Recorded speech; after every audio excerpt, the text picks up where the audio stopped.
Hey you, welcome back. I'm Nat from Nat's Numbers, also known as the Numerology Chick over on Instagram.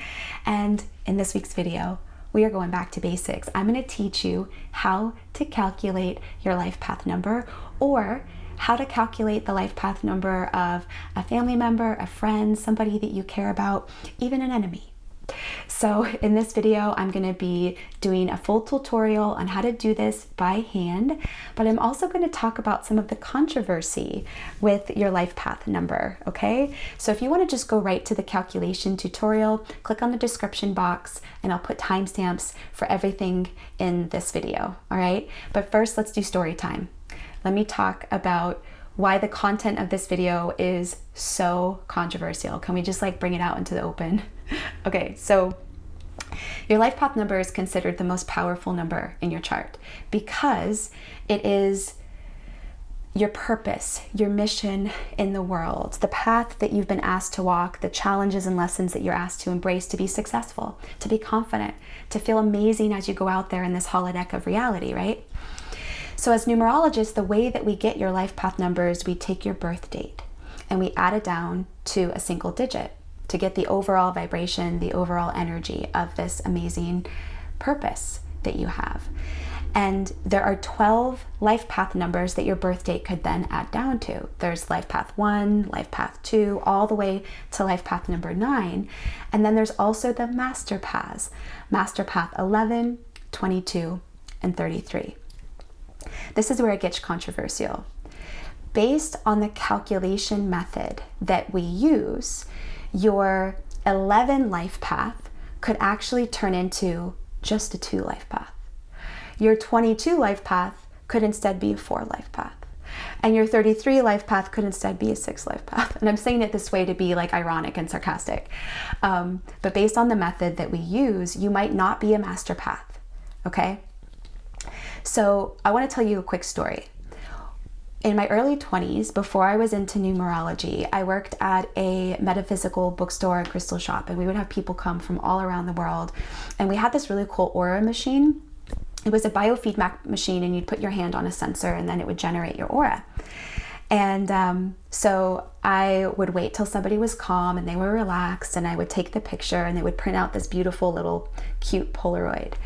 And I cannot tell you how many people would look at this beautiful picture of themselves and be upset and disappointed because they could be anywhere from red, aura, orange, yellow, all the way up to white.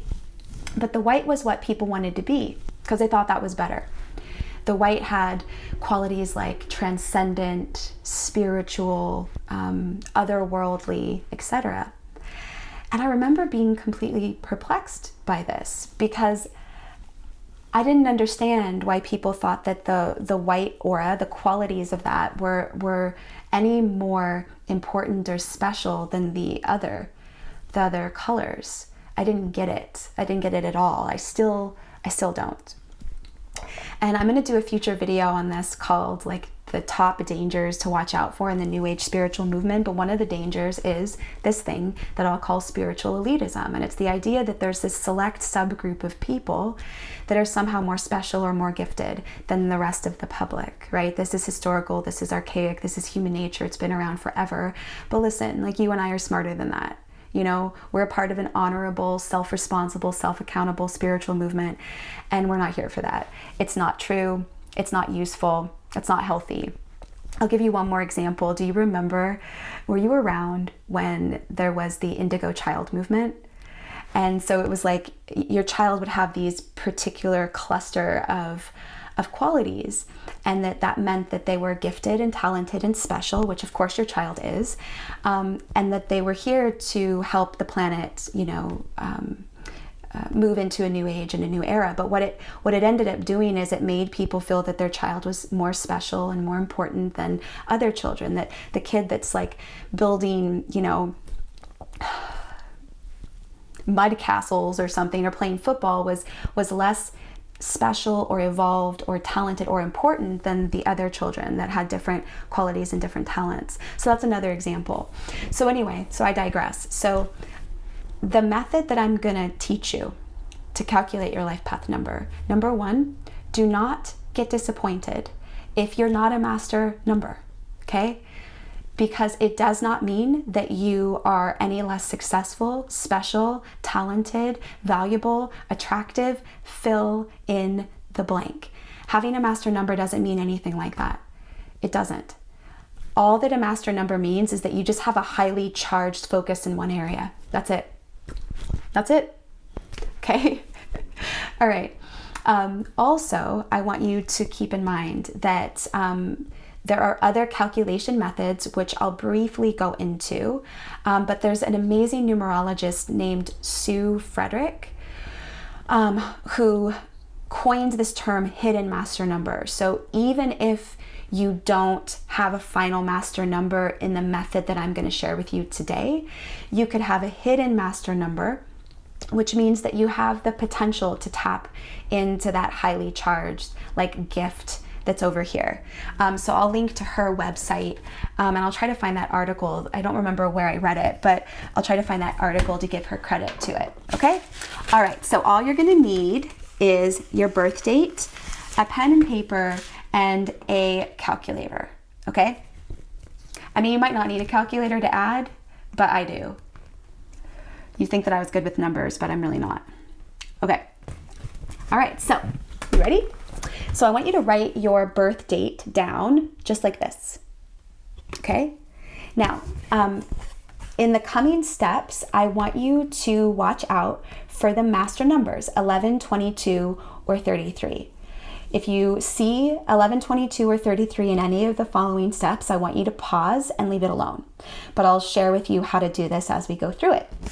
Okay, so first of all, what we're going to do is we are going to add each of these sections down to a single digit, okay? So May, obviously, is already a single digit. It's the number 5. If you were born November, that would be 11. That's a master number. Leave it alone. Just write 11 here. If you're born in December, that's 12, but you want to add down till you get a single digit. So 1 plus 2 is 3. So you would add 3. You put 3 here. Make sense? Okay, the day that you were born. So this obviously is 7, but if you were born on the 19th, you add until you get a single digit. 1 plus 9 equals 10. 1 plus 0 equals 1. You'd put a 1 here. If you're born on the 26th, 2 plus 6 equals 8. You'd put an 8 here. If you were born on the 11th or the 22nd, just put 11 or 22 here because those are master numbers. Got it? All right. Oh, now the doozy, the year. This always messes me up. All right. So add each number together to get the final digit, okay? So 9 plus 1 is 10, 10 plus 8, 18, 18 plus 8 is 26. Geez, that was hard for me. That was really hard. So 26, 2 plus 6 is 8, okay? Does that make sense? So you just keep adding until you get a final digit. There we go. All right, so the way that we're going to find out what this person's life path number is to then add each of these numbers down, okay? So each of these numbers then adds down to 20. Just making sure. All right, so this person, 2 plus 0 equals 2. This person is a 2 life path. I know this is very crude, but you get the point. Now, I want to talk about the calculation methods.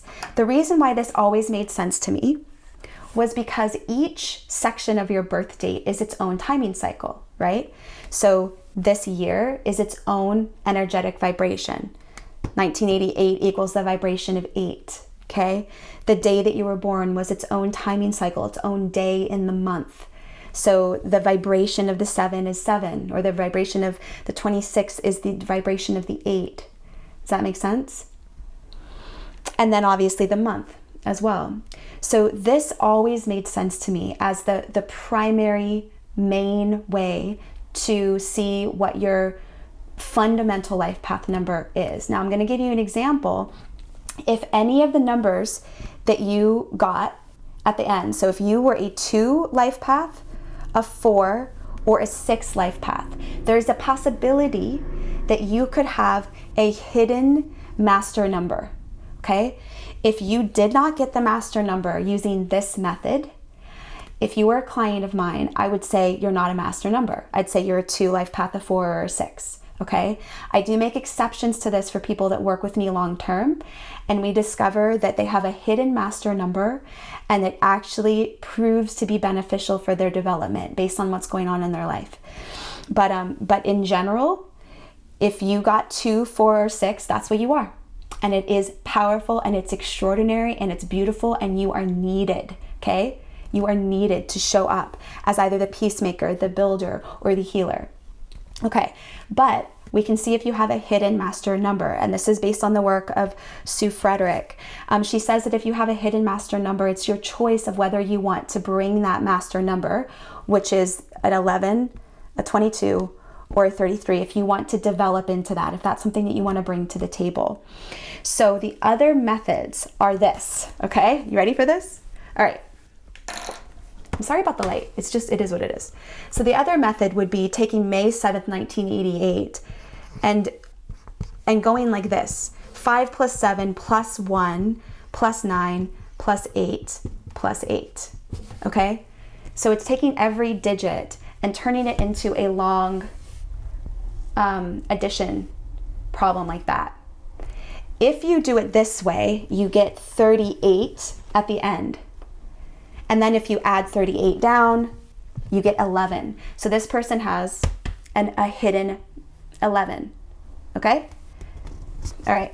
The other way that you can do it is this way. Okay, 1988 plus 5 plus 7. And you get 2000 if you did it this way, which would be 2, which would be a 2 life path. Okay, so this person has the hidden 11 right there.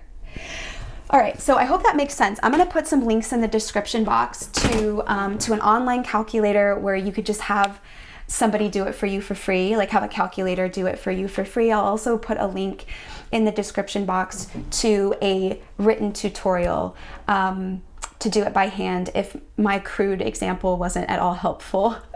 But I hope that this makes sense. So this is the method that I use to find out what your main life path number is, to find out if you have a hidden master number by using those other 2 methods. And so I hope that that helps. If you guys have questions, leave them below. And I'll talk with you guys again next week in the next video. Bye.